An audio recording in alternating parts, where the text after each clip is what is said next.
Welcome to Mojo TV. బులెటిన్ల ముందుగా headlines.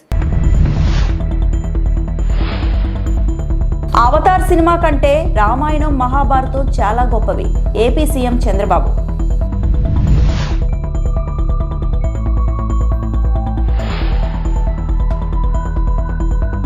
క్షమాగుణమే మనిషిని ఉన్నత స్థితిలో నిలుపుతుంది. RSS chief Mohan Bhagwat.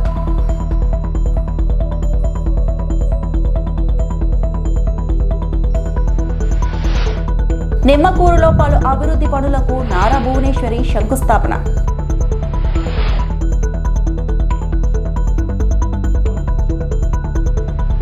భారత్లో నాలెడ్జ్కు కొదవలేదని ఆంధ్రప్రదేశ్ ముఖ్యమంత్రి నారా చంద్రబాబు నాయుడు తెలిపారు.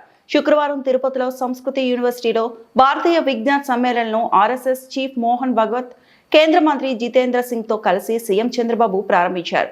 అనంతరం సీఎం చంద్రబాబు మాట్లాడుతూ, హాలీవుడ్ లో హీరోల కంటే మన పురాణాల్లోని పురుషులు గొప్పవారని మన పిల్లలకు చెప్పాల్సిన అవసరం ఉందన్నారు. సూపర్ మ్యాన్, స్పైడర్ మ్యాన్ కంటే మన హనుమంతుడు బలవంతుడని వారికి చెప్పాల్సిన బాధ్యత మనపై ఉందని నొక్కి చెప్పారు.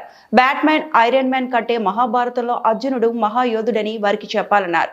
కృష్ణుడు, మహాశివుడి మహత్యాల గురించి పిల్లలకు వివరించాలని తెలిపారు.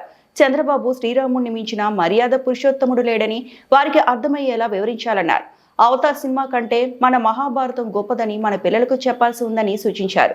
కంసుడు లాంటి రాక్షసుల గురించి కూడా వారికి తెలియాల్సి ఉందన్నారు. అప్పుడే మన పిల్లలు మంచికి చెడుకి మధ్య వ్యత్యాసం తెలుసుకోగలరని ఈ సందర్భంగా ఆయన ఆశాభావం వ్యక్తం చేశారు. మైథాలజీ గురించి అందరూ మర్చిపోయే సమయంలో ఎన్టీఆర్ పోషించిన పాత్రలో మళ్లీ విలువల గురించి సమాజానికి తెలియజేశారని సీఎం చంద్రబాబు పేర్కొన్నారు. మానసిక ఒత్తిడిని అధిగమించడంలో యోగాది కీలక పాత్ర అని చెప్పారు. ఈ సమయంలో నేను ఒక విషయం మీ అందరిని కూడా రిక్వెస్ట్ చేయాలనుకుంటున్నా. యువతకు మనం చెప్పాల్సింది ఏదో స్పైడర్ మ్యాన్, బ్యాట్మ్యాన్ ఇవి కాకుండా మన పురాణాల గురించి చెప్పాల్సిన అవసరం ఉంది.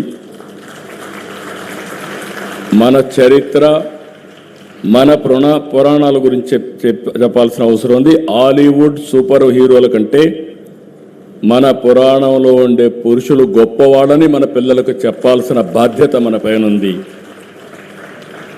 సూపర్ మ్యాన్, స్పైడర్ మ్యాన్ కంటే మన హనుమంతుడు బలవంతుడని చెప్పాల్సిన బాధ్యత మన పైన ఉంది.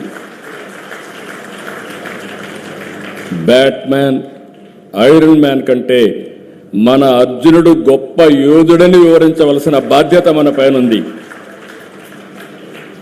మన కృష్ణుని మహిమల గురించి, మన శివుడి మహత్యం గురించి యువతకు చెప్పాలి.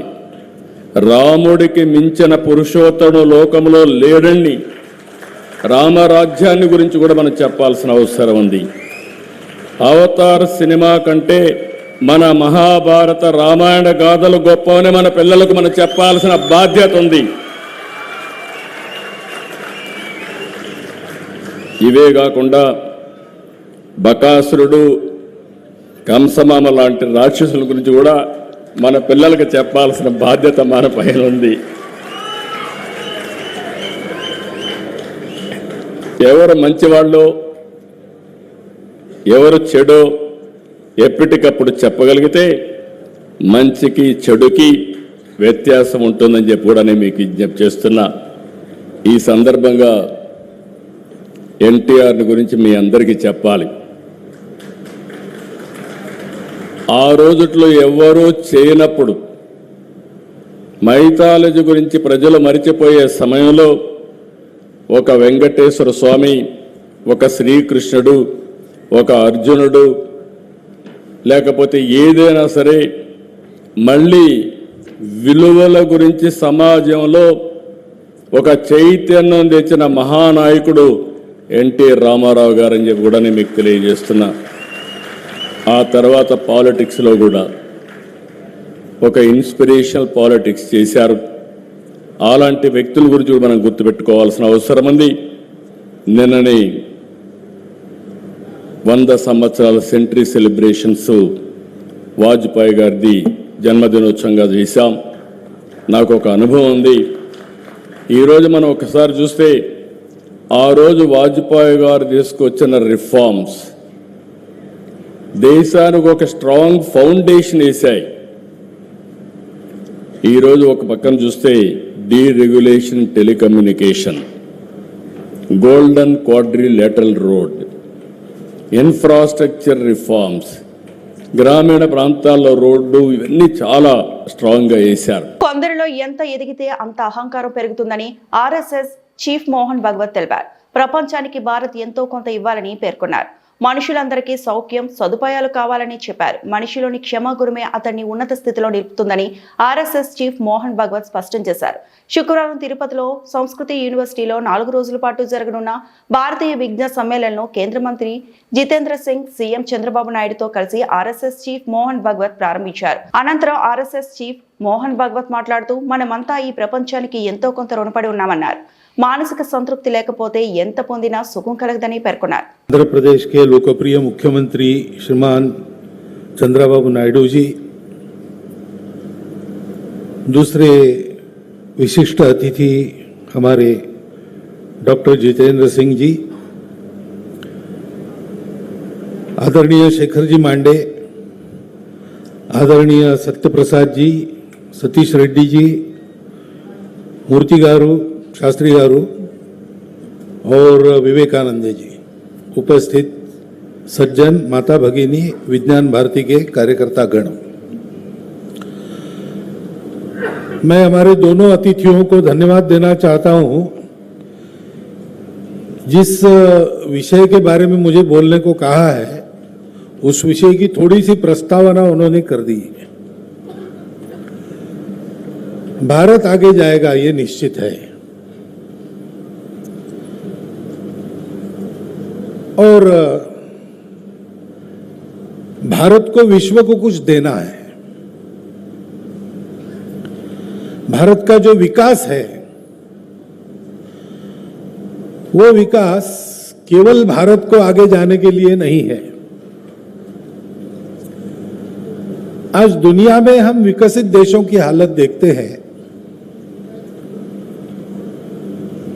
तो विकास इस प्रकार से हुआ है कि उसके साथ विनाश भी आ गया.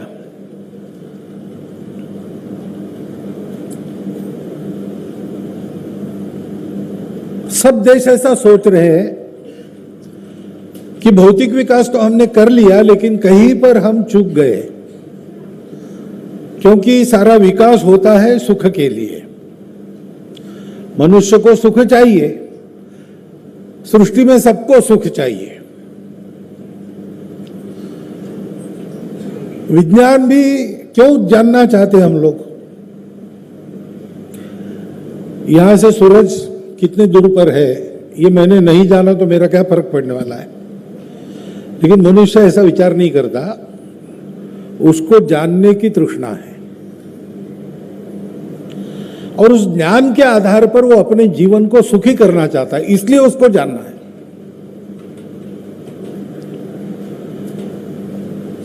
तो सुख की कल्पना क्या है, इस पर विकास की दिशा निर्धारित होती है. తిరుపతి తాతయ్య గుంట గంగమ్మను హోంమంత్రి అనిత దర్శించుకున్నారు. ఆలయానికి చేరుకున్న అనితను ఆలయ చైర్మన్ మహేష్ యాదవ్, అర్చకులు స్వాగతం పలికారు. అమ్మవారిని దర్శించుకొని ప్రత్యేక పూజలు చేశారు.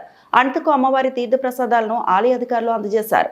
కూటమి ప్రభుత్వ హయాంలో గంగమ్మ ఆలయం అభివృద్ధి చెందుతుందని మంత్రి తెలిపారు.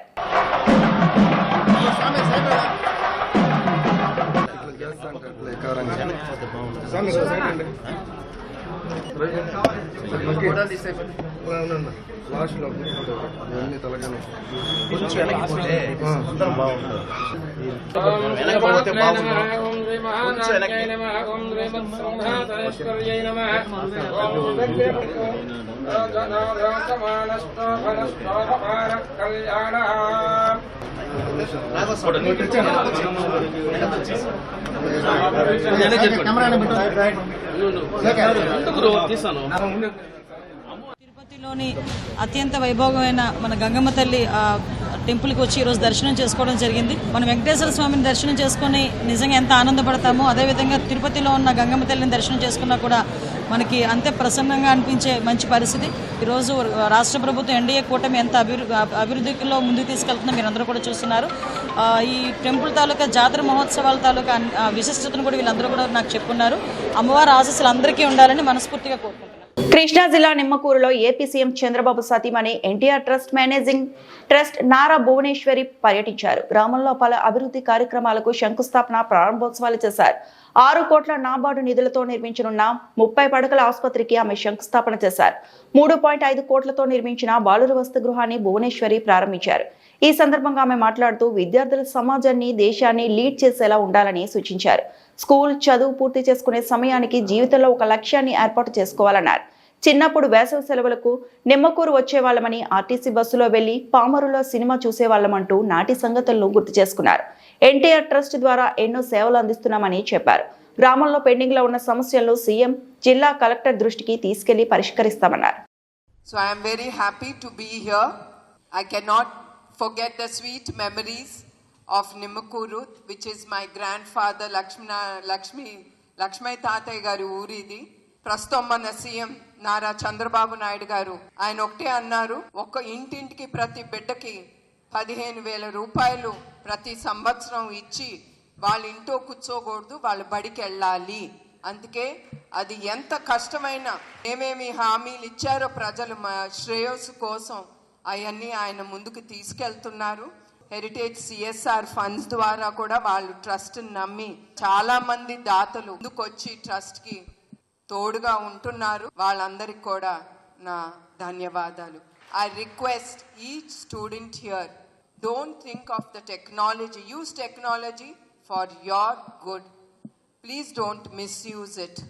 So I once again thank each young leaders of India. I thank you one and all. Kurnool parliament Telugu Desam party అధ్యక్షురాలుగా నియమితులైన శ్రీమతి గుడిసె కృష్ణమ్మ, నూతనంగా నియమితులైన parliament committee vice president Bhaskarla Chandrasekhar, organising సెక్రటరీలు, ఇతర కమిటీ సభ్యులు, ఎమ్మిగనూరు ఎమ్మెల్యే డాక్టర్ బివి జయనాగేశ్వరరెడ్డిలను వారి నివాసంలో మర్యాదపూర్వకంగా కలిసి సన్మానించారు. ఈ సందర్భంగా నూతనంగా బాధ్యతలు స్వీకరించిన నాయకులు తమ నియామకాలను, మార్గదర్శకం, సహకారం అందించినందుకు ఎమ్మెల్యే జయనాగేశ్వరరెడ్డికి కృతజ్ఞతలు తెలియజేశారు. ఎమ్మెల్యే బివి జయనాగేశ్వరరెడ్డి నూతన పార్లమెంట్ కమిటీ సభ్యులకు శుభాకాంక్షలు తెలియజేస్తూ పార్టీ బలోపేతం, ప్రజాసేవ లక్ష్యంగా సమన్వయంతో పనిచేయాలని సూచించారు. ఈ నియామకాలు తెలుగుదేశం పార్టీ జాతీయ అధ్యక్షులు, ముఖ్యమంత్రి నారా చంద్రబాబు నాయుడు, జాతీయ ప్రధాన కార్యదర్శి నారా లోకేష్ల నాయకత్వం, ఆశీస్సులతో సాధ్యమయ్యాయని ఎమ్మెల్యే పేర్కొన్నారు.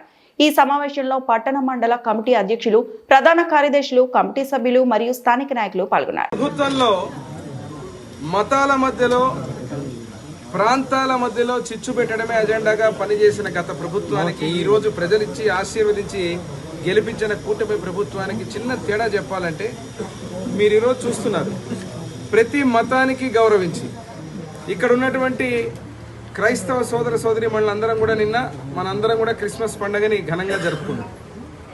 క్రిస్మస్కు సంబంధించినటువంటి సందర్భంగా ముఖ్యమంత్రి వర్యులు ఏదైతే పాస్టర్లకు గౌరవ వేతనం కింద 5,000 ఇవ్వడం, అదే రకంగా ఇమాంలు మౌజంలకు ఈరోజు వారికి మళ్ళీ గౌరవ వేతనం డబ్బులు ఇవ్వడం, అదే రకంగా హిందూ మతాన్ని గౌరవిస్తూ కూడా ప్రతి ఒక్క గుళ్ళు కానీ, అదే రకంగా CGF ఫండ్ కావచ్చు, ఏదైతే ఉన్నటువంటి మనకు ధూపదీప నైవేద్యం కింద ఈరోజు డబ్బులు ఇచ్చేటువంటి పరిస్థితి. అంటే ఇది ప్రాంతాల మధ్యలోనే కాకుండా, కులాల మధ్యలోనే కాకుండా గత ప్రభుత్వాలు చేసింది ఒక రకమైతే, ఈరోజు ప్రతి ఒక్క వర్గాన్ని కూడా గౌరవిస్తూ ముఖ్యమంత్రి వారు నారా చంద్రబాబు నాయుడు గారు ఇస్తున్నటువంటి ఈ యొక్క సంక్షేమం కావచ్చు, గౌరవ వేతనాలు కావచ్చు, ఇది ఒక నిదర్శనం తెలియజేస్తున్నాం. రానున్న రోజుల్లో చెప్పిన సూపర్ 6 హామీలతో పాటు ఈరోజు గ్రామాలకు కానీ, వార్డులకు కానీ మేము గర్వంగా పోతున్నాం. ఎందుకంటే అభివృద్ధి, సంక్షేమం 2 రకాలుగా, 2 కళ్ళుగా ముందుకు తీసుకుపోతున్నాం. చెప్పిన హామీలే కాకుండా చెప్పని హామీలు కూడా చేస్తూ ఈరోజు ప్రతి ఒక్కరికి కార్యక్రమాలు తీసుకొని పోయి అభివృద్ధికి చిరునామా అంటే ఆంధ్ర రాష్ట్రం, ముఖ్యమంత్రి నారా చంద్రబాబు నాయుడు గారు, మా యువనేత నారా లోకేష్ బాబు గారు, డిప్యూటీ సీఎం పవన్ కళ్యాణ్ గారు, నరేంద్ర మోడీ ప్రధానమంత్రి గారి నాయకత్వంలో డబుల్ ఇంజిన్ సర్కార్ కూటమి ప్రభుత్వం దూసుకుపోతుందని తెలియజేస్తుంది. పార్టీ స్థాపించిన విశ్వవిఖ్యాత నటసారు నందమూరి తారక రామారావు గారి ఆశీర్వాదంతో బడుగు బలహీన వర్గాలకు, మహిళలకు, SC ST మైనారిటీలకు పెద్ద పీట వేసే పార్టీ ఏదైనా ఉందంటే ఈ రాష్ట్రంలో, దేశంలోనే తెలుగుదేశం పార్టీ. ఈరోజు అధినేత ముఖ్యమంత్రి నారా చంద్రబాబు నాయుడు గారి ఆశీస్సులతో అదే ఓరవడిని కొనసాగిస్తూ 40 ఏళ్ల తర్వాత కూడా మా యువ నాయకుడు, విద్యాశాఖ మంత్రులు నారా లోకేష్ బాబు గారి ఆశీర్వాదంతో కులాల సమీకరణతో పాటు, సోషల్ ఇంజనీరింగ్తో పాటు మహిళలకు పెద్దపీట వేస్తూ ఈరోజు దాదాపు అన్ని 23 పార్లమెంట్లకు అధ్యక్షుల్ని కేటాయించడం జరిగింది. దీంట్లో ఈరోజు చూస్తే మన కర్నూలు పార్లమెంట్కి వచ్చినప్పుడు గుడిసె కిష్టమ్మ గారిని, ఎప్పటి నుంచో పార్టీకి పనిచేసినటువంటి వ్యక్తుల్ని, ఒక విధేయతను, అదే రకంగా సమర్థతను, మహిళను గుర్తించి ఈరోజు కర్నూలు పార్లమెంట్ అధ్యక్షురాలుగా నియమించినందుకు ముఖ్యంగా మేము మా లోకేష్ బాబు గారికి, ముఖ్యమంత్రి చంద్రబాబు నాయుడు గారికి ప్రత్యేక ధన్యవాదాలు తెలుపుకుంటున్నాం. దీంట్లో మాజీ మంత్రి కేటీఆర్ తెలంగాణ భవన్లో జరిగిన జాయినింగ్ కార్యక్రమంలో పాల్గొన్నారు. ఈ సందర్భంగా కేటీఆర్ మాట్లాడుతూ మార్పు అని చెప్పి ఊదరగొట్టి కాంగ్రెస్ అధికారంలోకి వచ్చి 2 ఏళ్లు అయిందన్నారు. ఈ 2 ఏళ్లలో కూల్చివేతలు, ఎగవేతలు, పేల్చివేతలు మాత్రమే కాంగ్రెస్ ప్రభుత్వం చేసిందని విమర్శించారు. అప్పుడు కాళేశ్వరం బ్యారేజ్ ని పేల్చారు, ఇప్పుడు చెక్ డ్యాంలను పేలుస్తున్నారని మండిపడ్డారు. కాంగ్రెస్ వాళ్ళు దొంగతనంగా ఇసుక తరలించేందుకు కష్టమవుతుందని చెక్ డ్యాంలు పేలుస్తున్నారు. నిన్న మొన్న పెద్ద పెద్ద మాటలు మాట్లాడుతున్నాడు. టీవీ పెడితే ఆయన మాటలే తిట్ల పురాణం వినిపిస్తుందన్నారు. ఒకటే కాన్స్టిట్యున్సీలో దగ్గర 10-20 చెక్ డ్యాంలు, 36 చెక్ డ్యాంలు కట్టించిండు. వీళ్ళ ముఖాలకు కాంగ్రెస్ వాళ్ళు వచ్చినాక ఒక చెరువు కట్టింది లేదు, ఒక చెక్ డ్యామ్ కట్టింది లేదు, ఒక ఇటుక పెట్టింది లేదు.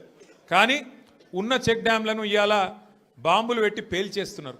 ఎందుకంటే కాంగ్రెస్ వాళ్ళకు ఇసుక తోడుకొని కష్టమవుతుందంట, ఇసుక తోడుకొని దొంగతనంగా అమ్ముకునేందుకు కష్టమవుతుందంట. నీళ్ళు ఆగితే ఇసుక తీయరాదు కదా, అందుకే నీళ్ళు ఆగకుండా చేసి చెక్ డ్యాములు పేల్చేసి ఇసుక తవ్వుకొని దొంగతనంగా అమ్ముకొని మరి ఢిల్లీకి కప్పం కట్టాలి కదా, ఆ పని చేస్తున్నారు. అందుకే మేము అంటున్నాం, ఎగవేతలు, కూల్చివేతలు, పేల్చివేతలు తప్ప ఈ 2 ఏళ్లలో సాధించిందేం లేదు. ఇక ఎగవేతల గురించి అయితే నేను చెప్పాల్సిన అవసరం లేదు. ఆయన పేరు మార్చుకోవాలా, యనుమల రేవంత్ రెడ్డి కాదు, ఎగవేతల రేవంత్ రెడ్డి. ఎందుకంటే మీరు చూడండి ఏమేమి మాటలు చెప్పిండు, పెద్ద పెద్ద డైలాగులు కొట్టిండు. కేసీఆర్ గారు 1,00,000 రూపాయలు ఇస్తున్నాడు లగ్గం చేసుకుంటే, కళ్యాణ లక్ష్మి షాదీ ముబారక్ అని నేను తులం బంగారం ఇస్తా అన్నాడు. సోనియా గాంధీ మీద ఒట్టన్నాడు, అట్లా ఆడపిల్లలకు నెలకు 2,500 ఇస్తా అన్నాడు. ప్రియాంక గాంధీ మీద ఒట్టన్నాడు. మరి అయినాయా వాళ్ళకని వచ్చినాయా? 2,500 తులం బంగారం వచ్చిందా? ముసలోళ్ళని ముంచిండు. 2,000 పెన్షన్ను 4,000 చేస్తా అని మాట్లాడిండు. వచ్చినాయా? ఇవేవి కాలేదంట. కానీ ఇప్పుడు 1 కోటి మంది ఆడోళ్ళని కోటీశ్వర్లు ఎత్తారట ఈ మొగోడు. ఏది ఒక్కరినిద్దరిని కాదు, తెలంగాణలో ఉన్న 2 కోట్ల మంది ఆడపిల్లలు ఉంటే అందులో 1 కోటి మందిని కోటీశ్వర్లు చేసేదాకా ఇడిచిపెట్టాడట. ఎట్లుంది ఇదంటే అదేమంటారు చూడు, కూట్లే రాయి తీయలేనాడు ఎట్లా రాయి దిగిస్తాను బయలుదేరినట. నెలకు 2,500 ఈయనకి ముఖం లేదు. కానీ నేను మొత్తం 1 కోటి మంది ఆడపిల్లల్ని కోటీశ్వర్లను చేస్తా అంటుండు. 1 కోటి మందిని కోటీశ్వర్లు చేయాలంటే నాకు కొద్దిగా లెక్కలు చక్కగా రావు. 1 కోటి మందిని కోటీశ్వర్లు చేయాలంటే ఎన్ని కోట్లు కావాలి తల్లి? 1 కోటి కావాలి. మరి మన బడ్జెట్ ఎంత? 3 లక్షల కోట్లు. ఎన్ని రోజులు కావాలి మరి? మీరు నేను బతుకుంటామా? 1 కోటి మంది కోటీశ్వర్లు కావాలంటే గింత లంగ మాటలు, గింత దొంగ మాటలు, పెద్ద పెద్ద గొంతేసుకొని వరుతున్నాడు. నిన్న మొన్న మీరు చూసారు. నాకు నిజంగా ఒకటి అర్థం కావట్లేదు. ఇప్పుడు ఎవరన్నా నువ్వు ఎక్కడికి వెళ్ళి వచ్చినావు, అసలు నువ్వు ఎక్కడికి వెళ్ళి మొదలైంది నీ ప్రయాణం? రోడ్ల మీద అయినా పెయింటింగ్లు వేసుకుంటుండే పాపం రేవంత్ రెడ్డి గారు. మంచిదే, తప్పేం లేదు. చిన్న స్థాయికి వెళ్ళి పెద్ద స్థాయికి ఎవరైనా రావాల జీవితంలో, తప్పులేదు. కానీ మంచి పనులు చేసి రావాలి. లంగ పనులు చేసి, దొంగ పనులు చేసి, బ్యాగులు మోసి, సంచులు మోసి, దొరికిపోయి జైలుకు పోయి మళ్ళీ అదేదో పెద్ద గొప్ప విషయం అన్నట్టు మళ్ళీ దానికి పోజులు కొట్టుకుంటా. సరే నీ కిస్మత్ బాగుంది, పేమెంట్ కోటాల ఢిల్లీలో పైసలు ఇచ్చినావు, ముఖ్యమంత్రి పదవి తెచ్చుకున్నావు, అందరికి ఎరికేది. ఇప్పుడు కూడా నెలకు ఢిల్లీ పైసలు పంపుకుంటా పదవి కాపాడుకుంటున్నావు. సంతోషం, నువ్వు కాపాడుకో. కానీ ఆ పదవిలోకి వచ్చినోనికి సంతోషం ఉండాలి, కానీ ఏడిపోయిందిరా నాయన. రోజు మీరు చూడు, టీవీ పెడితే చాలు తిట్ల పురాణం తప్ప ఏముండదు. విశాఖ పాత గాజువాక జంక్షన్ లో స్వర్గీయ వంగవీటి మోహనరంగ 37వ వర్ధంతి నిర్వహించిన అభిమానులు. Vangaveeti Mohanaranga royal youth force ఆధ్వర్యంలో చిత్రపటానికి పూలమాలలు వేసి నివాళులర్పించిన గాజువాక ఎమ్మెల్యే, రాష్ట్ర తెలుగుదేశం అధ్యక్షులు పల్లా శ్రీనివాసరావు. బైక్ ర్యాలీతో పాత గాజువాక జంక్షన్ నుండి శ్రీకృష్ణదేవరాయల కళ్యాణ మండపం వరకు బైక్ ర్యాలీ. రంగ అభిమానులు ఈ కార్యక్రమంలో పాల్గొన్న గడ్సాల అప్పారావు, బళిరెడ్డి అప్పారావు, గంధం వెంకట్రావు, నీరుకొండ రామచంద్రరావు, వంగవీటి అభిమానులు పాల్గొన్నారు. రంగా గారు వర్ధంతి సందర్భంగా గాజువాకలో రాయల్ యూత్ వారు, మా జనసేన నాయకులు, మా కాపు సంఘ పెద్దలందరూ కూడా ఇక్కడ ఆయనకు వర్ధంతి సభ పెట్టడం జరిగింది. ఆ సభలో మాకు పాల్గొనడం చాలా సంతోషంగా ఉందని చెప్పి ఈ సందర్భంగా తెలియజేస్తూ వారందరికీ కూడా నేను ప్రత్యేకంగా ధన్యవాదాలు తెలియజేసుకుంటున్నాను. అలాగే రంగా గారి ఆశయాలు ఏవైతే ఉన్నాయో అవి కొనసాగింపుకు మా ప్రయత్నం చేస్తామని చెప్పి ఈ సందర్భంగా తెలియజేస్తూ, అలాగే ప్రతి ఒక్కరికి కూడా రాజకీయాల్లో హత్య రాజకీయాలను ఎప్పుడు కూడా ప్రోత్సహించకూడదు. హత్య రాజకీయాలు ఎప్పుడు కూడా అది మనుగడికే, ప్రజాస్వామ్య మనుగడికే దెబ్బతీసేటువంటి వాదనలు ప్రతివాదనలే ఉండాలి తప్ప ఇందులో హత్య రాజకీయాలకి స్థానం లేదని చెప్పి సందర్భంగా తెలియజేస్తున్నాను. కనుక ప్రజాస్వామ్యులు విలువ నిలిచిపెట్టిన ఎవరైనా సరే వీటిని ప్రజాస్వామ్యబద్ధంగా నడుచుకోవాల్సిన అవసరం ఉంది. ప్రజలకు ఆలోచనలకు అనుగుణంగా నడుచుకోవాల్సిన అవసరం ఉందని చెప్పి ఈ సందర్భంగా తెలియజేస్తున్నాను. నేను రంగా గారికి ఘన నివాళులు అర్పిస్తూ, నాకు రంగా గారి కుమారుడైనటువంటి రాధా గారితో కూడా మంచి సత్సంబంధాలు ఉన్నాయి. ఆ రోజు గతంలో మా ఎలక్షన్ల టైంలో కూడా వచ్చి వారు మా గెలుపు కోసం చాలా కృషి చేశారు. కనుక మాకు ఎప్పుడు కూడా మిత్రులే. వాళ్ళు చాలా సౌమ్యులు. ఏదైనా సరే ఒక మాట మాట్లాడాలన్నా సరే 10 సార్లు ఆలోచించి మాట్లాడతారు. అంటే అంత నిబద్ధతగా, ఒక చాలా సౌమ్యుడిగా, మంచి మనిషిగా వారికి చాలా పేరుంది. వాళ్ళ ఇప్పుడు కూడా మాకు ఇష్టలే అని చెప్పి ఈ సందర్భంగా తెలియజేస్తున్నాను. ఖచ్చితంగా మేము మా సోదరుల యొక్క మనోభావాలు ఉన్నాయి, అవి గౌరవించుకుంటూ ముందుకెళ్తామని చెప్పి తెలియజేస్తున్నాను. అల్లూరి సీతారామరాజు జిల్లాకు ముఖద్వారంగా ఉన్న నర్సీపట్నంను అడ్డాగా మార్చుకొని ఇతర ప్రాంతాల నుంచి ఇక్కడికి వచ్చి నివాసం ఉంటూ పెద్ద ఎత్తున గంజాయి స్మగ్లింగ్ చేస్తున్న 8 మంది సభ్యుల ముఠాను నర్సీపట్నం రూరల్ పోలీసులు అరెస్టు చేశారు. వీరి నుంచి 18,50,000 రూపాయల విలువైన 74 కిలోల గంజాయి, 10 లక్షల విలువైన షిఫ్ట్ కారు, 3 లక్షల విలువైన టీవీఎస్ జూపిటర్ స్కూటీ, 1,60,000 విలువైన 8 సెల్ ఫోన్లు, మొత్తం 33,10,000 రూపాయల విలువైన వస్తువులను స్మగ్లర్ల నుంచి స్వాధీనం చేసుకున్నట్లు నర్సీపట్నం డీఎస్పీ పి శ్రీనివాసరావు వెల్లడించారు. ఈ రోజున మన నర్సీపట్నం రూరల్ సర్కిల్ పరిధిలోని నాదవరం పోలీస్ స్టేషన్ లిమిట్స్లో ఒక గంజాయి కేసు ఒకటి పట్టుకోవడం జరిగింది. దానికి సంబంధించి ఈరోజు ప్రెస్ మీట్ ఇక్కడ నిర్వహించడం జరుగుతుంది. మన అనకాపల్లి జిల్లా ఎస్పీ గారు అలాగే మన స్పెషల్ బ్రాంచ్ వాళ్ళు ఇచ్చిన ఇన్ఫర్మేషన్ మీద నాతవరం ఎస్ఐ గారు, నర్సీపట్నం రూరల్ ఇన్స్పెక్టర్ గారు రేవతమ్మ గారు, వాళ్ళ టీం అంతా కూడాను శృంగవరం దగ్గర వెహికల్ చెకింగ్ చేస్తున్నాడు. ఒక వెహికల్ కార్ ఒకటి వస్తుంది, దానికి పైలటింగ్ కూడా వస్తుంది, మీరు వెహికల్ చెక్ చేయండి అని చెప్పేసి ఎస్పీ గారు ఇచ్చిన ఇన్స్ట్రక్షన్స్ మేరకు వెహికల్ చెకింగ్ నిర్వహిస్తున్నారు. అట్లాగే ఈరోజు అరౌండ్ 12:30 మధ్యాహ్నం 12:30 గంటల ప్రాంతంలో ముందొక స్కూటీ ఒకటి పైలట్ చేసుకుంటూ ఒక 2 మగవాళ్ళు, అలాగే ఒక కార్ ఒకటి, అట్లాగే వెనకాల ఇంకొక స్కూటీ కూడా ఇంకొక 2 వస్తుండగా మన టీం అంతా కూడా వాళ్ళని ఇంటర్సెప్ట్ చేయడం జరిగింది. ఇంటర్సెప్ట్ చేసి ఆ కార్ని చెక్ చేయగా ఆ కార్లో 2 కిలోల గంజాయి ఉందండి మనం చూపించగా. అందులో ఒక 3 లేడీస్ ఉన్నారు. అలాగే ఒక డ్రైవ్ చేస్తున్న ఆయన కూడా సూర్య కాళిదాస్ అని చెప్పేసి ఆయనది తమిళనాడు పాత నేరస్తున్నారు అనమాట. ఇతని మీద ఒక 307 కేసు ఉంది, అట్లాగే గంజాయి కేసు కూడా ఉంది ఈయన మీద. ఈయన ప్లస్ రేణుక అని చెప్పి, గాదే రేణుక అని చెప్పి అమ్మాయి 28 ఇయర్స్. ఈ అమ్మాయిది యాక్చువల్గా నేటివ్ ఆఫ్ సంతకబటి మండలం అండి. సంతకబటి మండలము ఇప్పుడు ప్రజెంట్ అంటే అది విజయనగరం డిస్ట్రిక్ట్లోకి వస్తుంది. అక్కడ ఈ అమ్మాయి బీటెక్ చేసింది, అట్లాగే సాఫ్ట్వేర్లో కూడా బెంగళూరులో ఉద్యోగం చేస్తుండేది.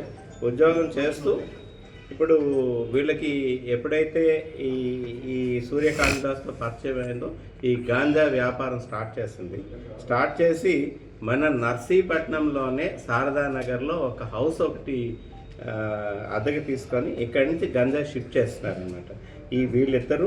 అట్లాగే మిగతా 2 లేడీస్ కూడా లలిత కుమారి, పొన్నగంటి కుమారి.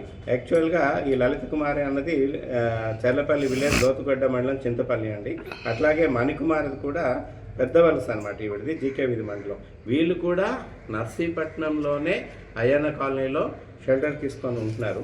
వీళ్ళంతా కూడా ఒక గ్యాంగ్గా ఏర్పడి, అట్లాగే మన అడ్డూరి ప్రసాద్, ఈయన కూడా మెయిన్ అక్యూజ్డ్ అండి. ఈయన కూడా ఈ అడ్డూరి ప్రసాద్ కూడా ఈయన కొత్తకోట, యాక్చువల్గా ఇది native of Kothakota village, Ravikamatham మండలం, కానీ పెద్దబొడ్డేపల్లి దగ్గర షెల్టర్ తీసుకొని ఉన్నాడు.